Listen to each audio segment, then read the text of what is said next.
കർണാടകയിൽ രാഷ്ട്രീയ പ്രതിസന്ധി തുടരുകയാണ്. മന്ത്രിസഭാ വികസനവുമായി ബന്ധപ്പെട്ട ചർച്ചകളും സജീവമായി തന്നെ നിലനിൽക്കുന്നുണ്ട്. വിമത എംഎൽഎമാരുടെ കാര്യത്തിൽ ഇനിയും ഒരു തീരുമാനത്തിലെത്താൻ ബിജെപി നേതൃത്വത്തിന് സാധിച്ചിട്ടില്ല.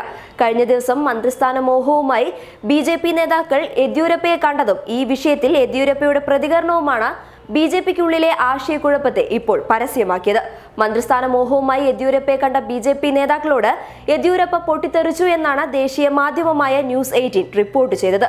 എല്ലാവരെയും മന്ത്രിസഭയിൽ ഉൾപ്പെടുത്തണമെങ്കിൽ വിമത എംഎൽഎമാർ വിഷം കഴിക്കണോ എന്നാണ് യെദ്യൂരപ്പ ചോദിച്ചത്. യെദ്യൂരപ്പ ഉൾപ്പെടുന്ന ലിംഗായത്ത് വിഭാഗത്തിന്റെ ഉപവിഭാഗമായ പഞ്ചശാലി നേതാക്കൾ കഴിഞ്ഞ ദിവസം യെദ്യൂരപ്പയെ സന്ദർശിച്ചിരുന്നു. സമുദായത്തിൽ നിന്ന് കുറഞ്ഞത് 4 എംഎൽഎമാരെങ്കിലും മന്ത്രിമാരാകണമെന്നാണ് വിഭാഗത്തിന്റെ ആവശ്യം.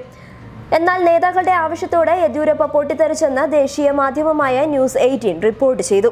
എല്ലാവരെയും ഉൾപ്പെടുത്തണമെങ്കിൽ വിമത എംഎൽഎമാർ എന്ത് ചെയ്യണമെന്നായിരുന്നു യെദ്യൂരപ്പയുടെ പ്രതികരണം.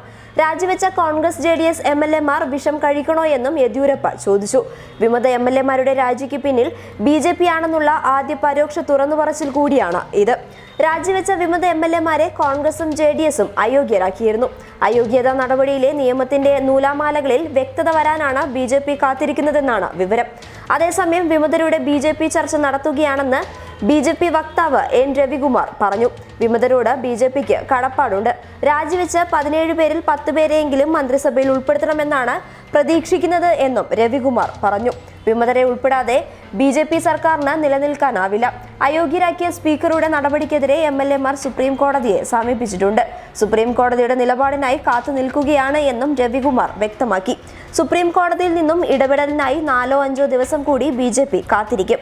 അതിനുശേഷം അയോഗ്യരാക്കപ്പെട്ട എംഎൽഎമാരുമായി BJP നേതൃത്വം ചർച്ച നടത്തുമെന്നും രവികുമാർ പറഞ്ഞു.